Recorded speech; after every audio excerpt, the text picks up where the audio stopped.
Dios les bendiga. Bueno, queremos hoy empezar a estudiar el libro de San Juan, el Santo Evangelio, como dice la Reina Valera 1960. Tenemos 4 evangelios, uno de ellos es el de San Juan. San Juan fue uno de los apóstoles elegidos por Jesús. En aquel tiempo, un pescador, hijo de Zebedeo, hermano de Jacobo. Bueno, este hombre tan importante, diríamos, en la vida de Jesús, dice que era el discípulo que Jesús amaba, no porque no amara a los otros, pero se ve que él tenía una especial diferencia con este apóstol. Y el apóstol San Juan es el que más habla del amor, es el que presenta más a Jesús como Dios, como el ser divino que es el que habla y lo presenta a Jesús como el yo soy la luz del mundo, yo soy la puerta, yo soy el camino, la verdad y la vida, y así podíamos seguir nombrando, pero bueno, a medida que vayamos avanzando en el estudio de este libro, vamos a ir desentrañando todas estas verdades preciosas que el apóstol Juan nos presenta. En el capítulo 1, versículo 1 dice: en el principio era el Verbo, y el Verbo era con Dios, y el Verbo era Dios. ¿Quién era en el principio el Verbo? Lógicamente que ya sabemos que está hablando de Jesucristo. Esa palabra verbo en el griego es la palabra logos, que quiere decir palabra.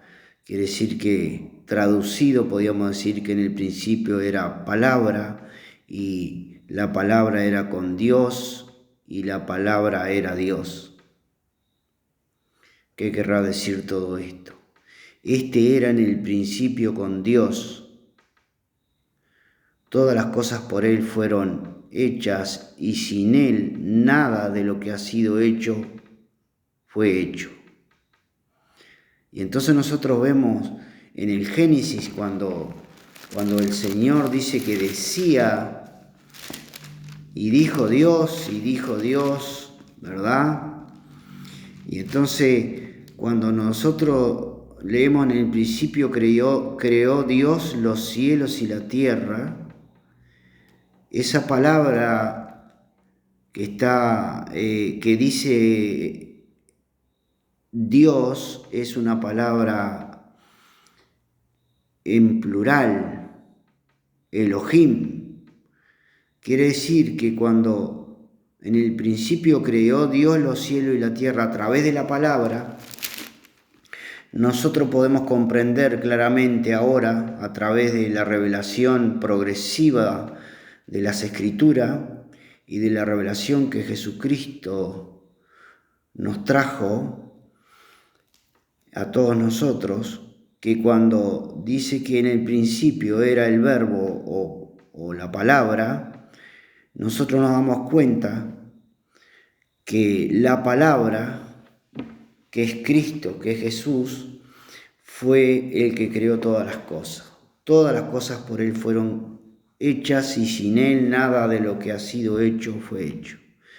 Así que el versículo 1 de Génesis ya tenemos a Jesucristo ahí presente, creando todas las cosas. Esto lo corrobora también el libro de Colosenses. Nosotros leemos en el capítulo 1 de Colosenses, capítulo 1, versículo 15 y 16, hablando de Jesucristo. Él es la imagen del Dios invisible, el primogénito de toda creación, porque en Él fueron creadas todas las cosas, las que hay en los cielos, las que hay en la tierra, visibles e invisibles, sean tronos, sean dominios, sean principados, sean potestades. Todo fue creado por medio de Él y para Él. Y Él es antes de todas las cosas y todas las cosas en Él subsisten. Quiere decir que nos presenta claramente el apóstol Juan a Jesús como el creador de todas las cosas. Y si Él es el creador de todas las cosas, Él es Dios, claramente. Lo dice el versículo 1. Era con Dios y era Dios. Y esto es muy importante, porque esta va a ser la gran diferencia que hay entre lo que son las religiones y lo que es el cristianismo, ¿verdad? Las religiones no aceptan a Cristo como Dios, pero el cristianismo sabemos que nace justamente de esta verdad que el apóstol Juan nos presenta en el primer versículo. Así que también nos damos cuenta cómo Jesús es presentado por el apóstol como el creador de todas las cosas.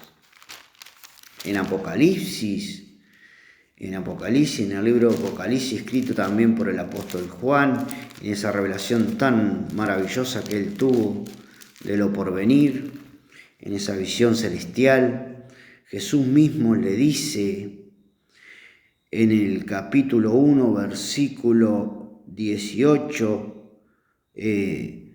anteriormente le viene diciendo: no temas, yo soy el primero y el último, y el que vivo y estuve muerto, mas he aquí que vivo por los siglos de los siglos, amén, y tengo las llaves de la muerte y del Hades. En el capítulo 1, versículo 8 dice: yo soy el alfa y la omega, principio y fin, dice el Señor, el que es y que era y que ha de venir, el Todopoderoso,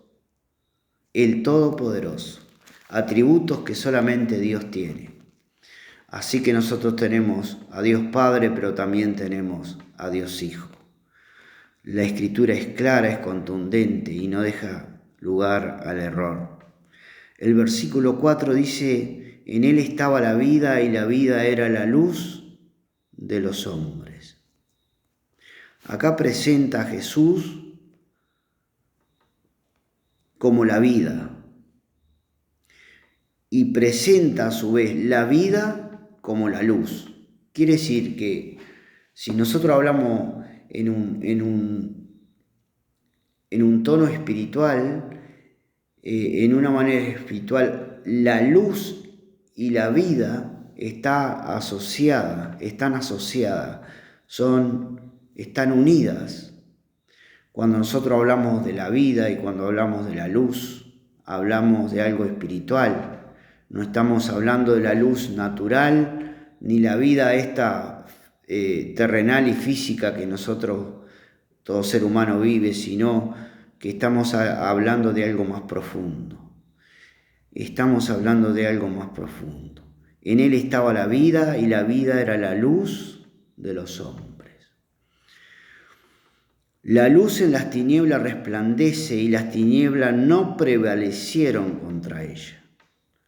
Hubo un hombre enviado de Dios, el cual se llamaba Juan. Este vino por testimonio para que diese testimonio de la luz, a fin de que todos creyesen por él. Bueno, acá nos habla de Juan el Bautista, el profeta que fue enviado para preparar el camino del Señor. Juan el Bautista, el mayor de los profetas, según dichos del propio Jesús. No era él la luz, Juan no era la luz, sino para que diese testimonio de la luz. La luz era Cristo. Aquella luz verdadera que alumbra a todo hombre venía a este mundo. Que alumbra a todo hombre. Una luz que no es natural, dijimos, sino que es espiritual. Y que justamente esa luz es la que todo hombre, toda persona necesita ver y experimentar en su vida, en su interior, para obtener esa vida eterna, para obtener esa vida nueva, para obtener esa vida que no es la vida natural del ser humano, sino que es una vida espiritual. Aquella luz verdadera que alumbra a todo hombre venía a este mundo. En el mundo estaba, siempre está hablando de Jesús, ¿verdad? En el mundo estaba, y el mundo por él fue hecho, pero el mundo no le conoció. Quiere decir que Jesús hizo el mundo, todo lo creado, todo lo que nosotros vemos, en los cielos, en la tierra, debajo de la tierra, todo lo que no vemos, lo visible y lo invisible fue hecho por Jesús. Y Jesús se hizo hombre y vino a esta tierra y dice que el mundo no le conoció. Qué cosa más grande, más tremenda. El dueño de todo, el que hizo todas las cosas, se presentó en el mundo y el mundo no le conoció. A lo suyo vino y los suyos no lo recibieron. Bueno, Jesús vino a Israel, ya lo sabemos, pero dice que a lo suyo vino. Él sabía a lo que venía. Él tenía un propósito claro, contundente. Él venía a morir por los pecados, por nuestros pecados. Pero Él no se iba a quedar en la tumba, Él iba a resucitar al tercer día para vencer la muerte, el pecado, para vencer al diablo. Y así lo hizo. Pero entonces lo suyo, ese pueblo de Israel, a donde todos los profetas escribieron y predijeron la venida de nuestro Señor Jesucristo al pueblo de Israel, anunciaron a ese rey que había de venir, pero también anunciaron Isaías, sobre todo en esas profecías tan perfectas y delineadas, anunció también la muerte de Jesucristo. Así que, bueno, a los suyos vino y no lo recibieron. Qué tremendo. Qué tremendo es leer la Biblia y darnos cuenta que el dador de la vida fue muerto. El que nos dio la vida fue muerto. El que hizo el mundo no fue conocido, no fue reconocido, no fue exaltado, no fue debidamente reconocido como el que lo había hecho, sino que la gente, la dureza de corazón de las personas en todo tiempo, porque hoy sigue sucediendo lo mismo. Cuando se habla de Jesús, cuando se habla de su divinidad, cuando se habla de su poder, cuando se habla de que Él es el único Salvador, cuánta resistencia, ¿verdad? El mundo no le quiere conocer. El mundo no quiere reconocer a Jesús, ¿verdad? Es algo tremendo, pero es así. El ser humano no quiere reconocer en Jesús esa obra salvadora, no quiere reconocer su divinidad, no quiere reconocer su poder, y entonces el hombre sigue matando a Jesús, lo sigue crucificando cada día. Pero seguimos leyendo. Mas a todos los que le recibieron, no todos lo rechazaron, algunos le recibieron. Mas a todos los que le recibieron, a los que creen en su nombre, les dio potestad de ser hechos hijos de Dios. Acá vemos que, por el contrario, aquellos que sí creyeron, no solo en el tiempo que Jesús habitó como hombre, sino después cuando Él partió y se fue a la gloria con el Padre, desde hace más de 2000 años, todos los que le hemos recibido en nuestro corazón, los que hemos creído en su nombre, creer en su nombre, creer en el nombre de Jesús, no es creer en cualquier Jesús que anda por ahí, como dicen algunos, el flaco, el barba, algunos tienen el cuadro, bueno, unos los tienen rubio, otros morocho. No, no, no. Eso no es creer en Jesús. Creer en Jesús es mucho más que eso. Creer en Jesús es poner la confianza en alguien que no vemos, que no sabemos, no tenemos su rostro, no tenemos sus medidas, no tenemos el color de sus ojos, sino que tenemos la fe suficiente para creer que Él fue el que creó el mundo, que Él es Dios, que Él se hizo hombre, que nació de una virgen, y que a los 33 años Él entregó su vida. Está bien, lo mataron, sí, pero Él entregó su vida por voluntad propia, porque Él ya sabía a qué venía. Y entonces murió por tus pecados, por los míos, pero al tercer día resucitó, su tumba quedó vacía y Él pudo, después de comisionar a los discípulos y de dejar todo pronto para que el Espíritu Santo viniera para iniciar la iglesia, Él ascendió al cielo. Así que a todos los que le hemos recibido en todas las épocas a partir de ese momento, dice que nos dio potestad de ser hechos hijos de Dios. Hijos de Dios. Y si nosotros analizamos el término hijos, ¿qué es un hijo, verdad? Un hijo es alguien que tiene un padre y que para siempre va a ser hijo. Un hijo no deja de ser hijo porque sea malo, porque sea feo, porque sea gordo. Un hijo siempre va a ser hijo.